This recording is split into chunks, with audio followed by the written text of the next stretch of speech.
بسم اللہ الرحمن الرحیم۔ حضرت علی شیر خدا کرم اللہ وجہ الکریم نے جنگ بدر اور جنگ احد میں کفار کے بڑے بڑے سرداروں کو واصل جہنم کیا تھا۔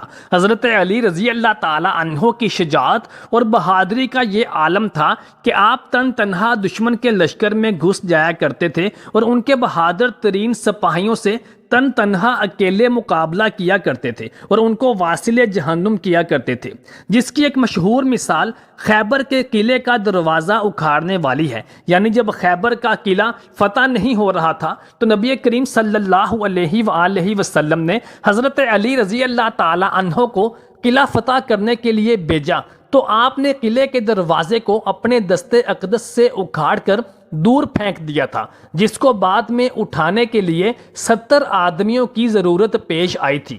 حضرت علی شیر خدا رضی اللہ تعالی عنہ کی زندگی شجاعت و بہادری سے بھرپور ہے۔ آپ نے زندگی بھر دشمنان اسلام اور مشرکین کے خلاف جو جہاد کیا، تاریخ اسلام میں اس کی دوسری کوئی مثال نہیں دی جا سکتی۔ حضرت علی المرتضیٰ رضی اللہ تعالی عنہ خود فرمایا کرتے تھے کہ لڑائی کے میدان میں مجھے کوئی پرواہ نہیں ہوتی کہ موت میری طرف آ رہی ہے یا میں موت کی طرف جا رہا ہوں۔ ان کی یہی بہادری اور بے خوفی تھی کہ اسد اللہ یعنی اللہ تعالیٰ کا شیر کا لقب انہیں دیا گیا اور وہ اسی سے مشہور ہوئے۔ ملک عرب میں یہودی اور بتوں کی پوجا کرنے والے لوگ آباد تھے۔ وہ اسلام کے بہت بڑے سخت دشمن تھے، اس لیے ان کو کافر کہا جاتا تھا۔ ہجرت کے بعد ان لوگوں سے مسلمانوں کی بہت سی لڑائیاں ہوئیں۔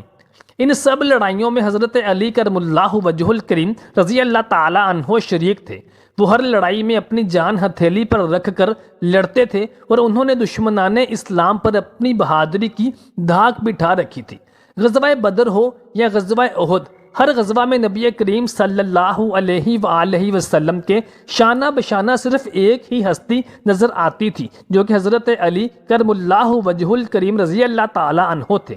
جب غزوہ تبوک کے موقع پر نبی کریم صلی اللہ علیہ وآلہ وسلم نے حضرت علی کرم اللہ وجہ الکریم رضی اللہ تعالی عنہ کو جنگ میں شرکت سے روکا اور انہیں فرمایا کہ تم میرے نائب بن کر مدینے میں رکو گے، تو حضرت علی رضی اللہ تعالی عنہ افسردہ ہو گئے اور وہ کسی بھی حالت میں نبی کریم صلی اللہ علیہ وآلہ وسلم کو اکیلے جنگ میں جانے نہیں دینا چاہتے تھے، لیکن نبی کریم صلی اللہ علیہ وآلہ وسلم کے فرمان علی شان کے آگے سر تسلیم خم کیا اور مدینہ میں رکے رہے۔ خیر، مشرکین مکہ کو حضرت علی رضی اللہ تعالی عنہ سے جتنا خطرہ اور خوف محسوس ہوتا تھا، اتنا خطرہ تو انہیں مسلمانوں کے پورے لشکر سے محسوس نہ ہوتا تھا۔ چنانچہ مشرکین مکہ نے ایک اجلاس بلایا اور اس میں حضرت علی رضی اللہ تعالی عنہ کا بندوبست کرنے یعنی انہیں قتل کرنے کے بارے میں سازشیں کرنی شروع کی۔ سب سے پہلے مشرکین مکہ نے آپس میں مشورہ کیا کہ کون ہے جو حضرت علی رضی اللہ تعالی عنہ کے مقابلے میں جائے گا اور انہیں قتل کرے گا۔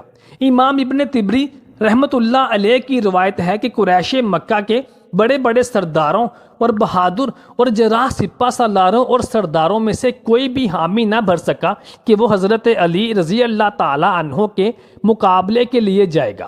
محترم ساتھیوں، جنگ خندق سے پہلے حضرت علی کرم اللہ وجہ الکریم رضی اللہ تعالی عنہ کو قتل کرنے اور اپنی راہ سے ہٹانے کے لیے مشرکین مکہ نے کس شخص کو تیار کیا اور اس کا کیا نتیجہ برآمد ہوا؟ یہ واقعہ غزوہ خندق کا ایک اہم واقعہ ہے اور اس جنگ کو غزوہ احزاب بھی کہا جاتا ہے۔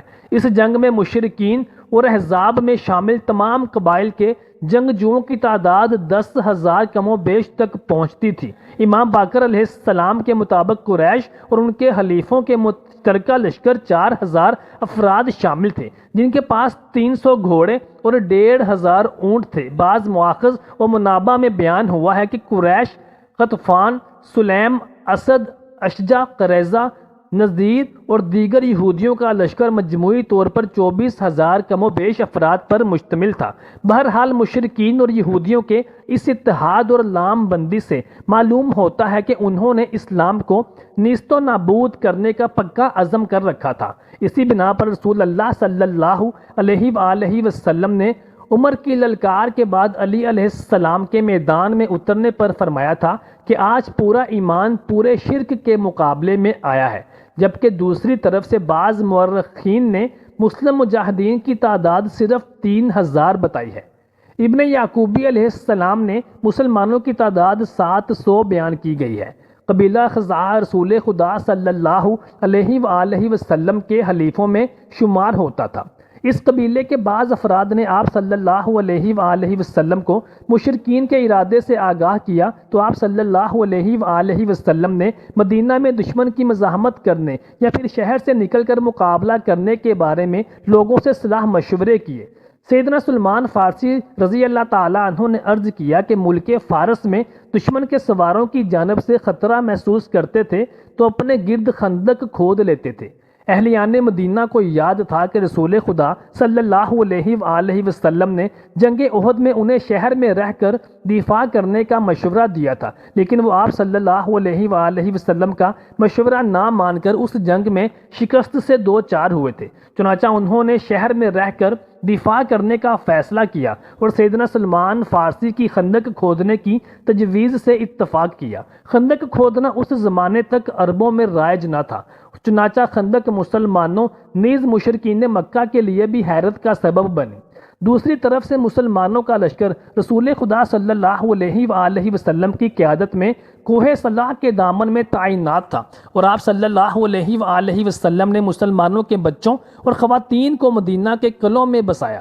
اسی معرکہ میں عمر بن عبد الود بھی خاص طور پر سیدنا علی رضی اللہ تعالیٰ عنہ کے لیے مقابلہ کرنے کے لیے آیا تھا۔ اس کی شجاعت زبان زد خاص و عام تھی اور 1000 سواروں کے برابر سمجھا جاتا تھا۔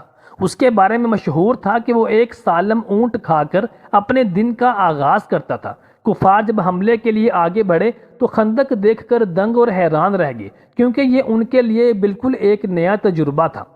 اب وہ اپنے چند ساتھیوں کے ہمراہ خندق کے ایک تنگ حصے کو پھلانگنے میں کامیاب ہو گئے۔ مولا علی علیہ السلام اور چند دوسرے مسلمانوں نے ان کا راستہ روک لیا۔ عمر بن عبد الود جو جنگ بدر میں زخمی ہوا تھا اور جنگ احد میں شرکت نہ کر سکا تھا، اس جنگ میں پوری طرح سے تیار ہو کر آیا تھا۔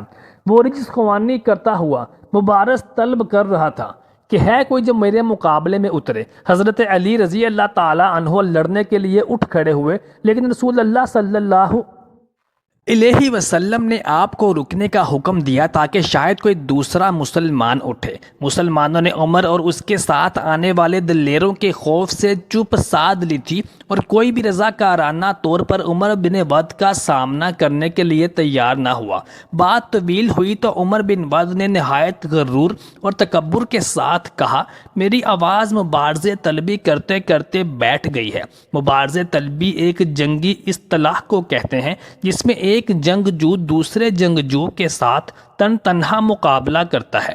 چنانچہ جب 3 مرتبہ میں مسلمانوں کو مقابلہ کرنے کے لیے للکارنے کے باوجود اور کوئی نہ اٹھا تو سیدنا علی رسول اللہ صلی اللہ علیہ وآلہ وسلم کے اذن سے جنگ کے لیے تیار ہو گئے۔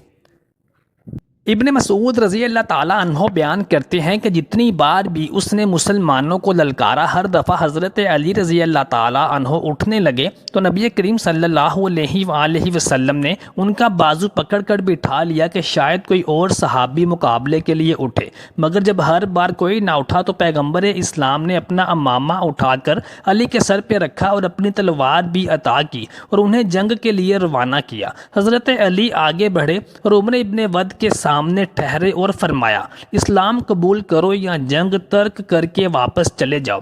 عمر ابن ود نے دونوں تجاویز مسترد کر دی، چنانچہ ان کے درمیان لڑائی کا آغاز ہوا اور حضرت علی نے عمر کے وار کو ڈھال کے ذریعے روک لیا اور پھر ایک ضرب لگا کر اس کو ہلاک کر ڈالا۔ یہ دیکھ کر عمر کے ساتھی فرار ہو گئے۔ حضرت علی نے اس کامیابی پر اللہ اکبر کا نعرہ لگایا اور بعد ازاں نوفل بن عبداللہ کو جو خندق کی گزرگاہ میں پھنس چکا تھا اسے بھی مختصر سی جنگ کے بعد ہلاک کر دیا اور رسول اللہ صلی اللہ علیہ وآلہ وسلم کی خدمت میں حاضر ہوئے۔